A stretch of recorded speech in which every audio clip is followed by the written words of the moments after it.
What's up, current and future disc golf addicts? Today you're in for a treat because I found some old footage for myself almost 2 years ago testing out how good my forehand is against my backhand at Zoetermeer.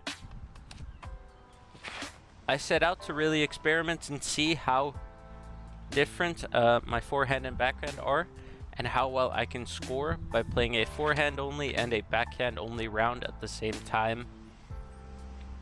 Hole 1 already, we're seeing a little bit of separation here. Neither drive as close as you would want it to be, but still long birdie looks nonetheless. And backhand off to a strong start here, cashing in that long putt. Now the white layout at Zoetermeer is relatively open, so you have plenty of opportunity to pick your shot shape and play with that. Hole 2 is one of the few holes where you do not have this luxury though, where it is a backhand straight shot where you don't want to test this fence line too much and something that's guaranteed to fade off to the left. And I think this would have been one of the first times I would have ever thrown a forehand off the tee. And not a putt you can run that much either with that water behind, so giving it a floaty bid. And already up 2 strokes for my backhand drives. Hole 3, also a very right-hand backhand friendly hole. Just throwing a spike hyzer there. On the forehand you do have room over out to the left, but these are noticeably higher trees that you have to throw over, and so almost uncomfortable how short of a forehand hyzer it is. And already seeing how windy it can get at Zoetermeer here on the putting green, and how easy it is to go long on hole 3. Now, since I would have recorded this video, the layout has changed a little bit, so let me know down in the comments if you want to see me return to the white layout and see how my backhand compares against my forehand nowadays. And looking at this old footage, it's also interesting to see how my form has changed over time, and so fun to see that not much has changed on my putt in my opinion, but definitely been working on that backhand form. And if anything, my forehand's probably been left behind a little bit, so would be fun to revisit. But again, let me know in the comments down below if that's something you'd like to see. Hole 5, plenty of options here. Didn't commit to either the inside or outside line with that forehand, so hitting one of those skinny trees that's in the way. Just back edge of circle 2. So not much happening there with that windy putting green. As we move on. Hole 6, throw whatever you want. This is a hole where I do regularly play that forehand. And so very familiar with that. Backhand, not as much. I'm just trying to throw my harp here. But we see again that wind just pushing it off to the right, which isn't very usual for this hole. And some more long looks here.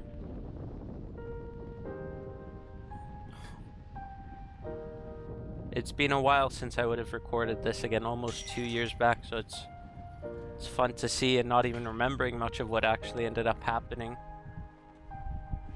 Hole 7, this is also a hole where I do regularly play that forehand off the tee, just because it is so hard to gauge where the basket is. And so throwing that buzz there on the backhand, just trying to play it straight.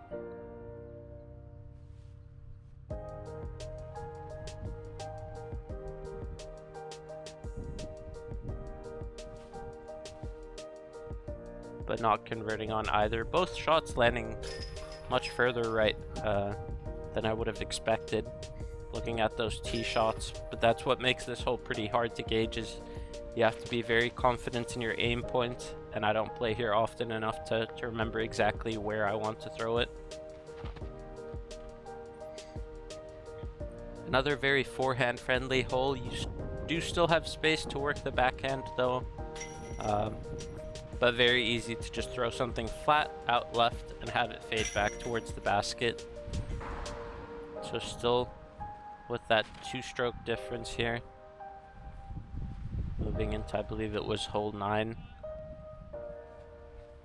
Again, pick whatever you're comfortable with on this hole. This is one you're looking to ace run. And plenty of room also behind the basket, so not much danger. Forehand catching up one more.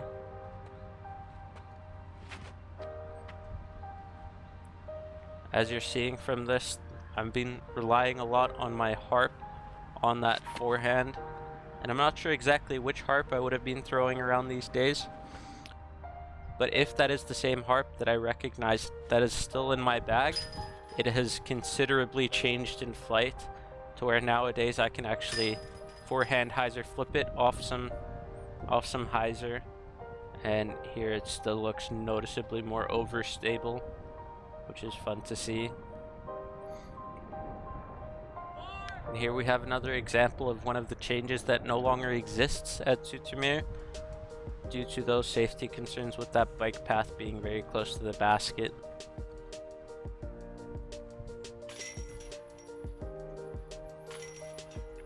Moving on to the shortest hole on the course.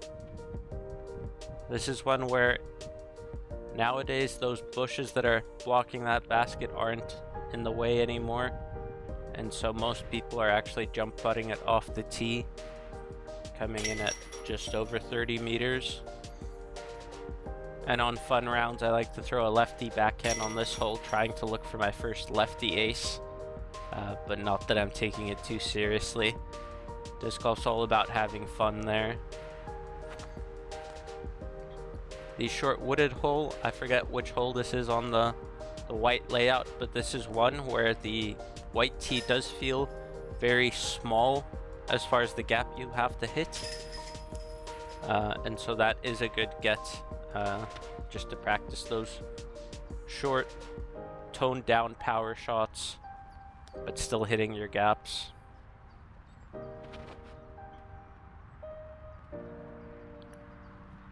Both drives landing very close here, so this is something that you love to see.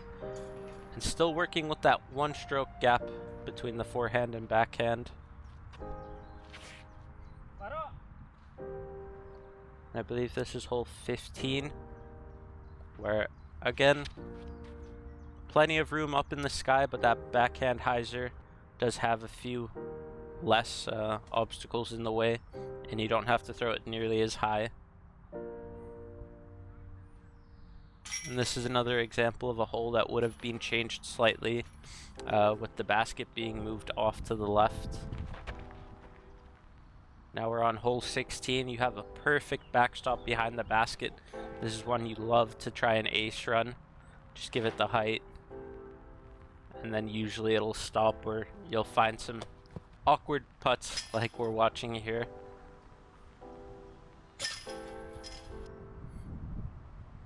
Hole 17, throw whatever you're comfortable throwing straight. And this gap has also opened up a little bit over the years. As we watch myself putt from over in the bushes.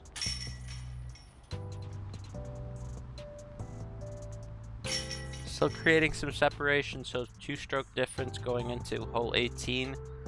The white tee on hole 18 actually used to be very tricky with how sawed off you have to throw that forehand hyzer. And so we're seeing me undercommit here on the backhand turn, leaving me in no man's land. Forehand unfortunately pushed a little too far to the right, leaving me in these bushes in a very uncomfortable spot.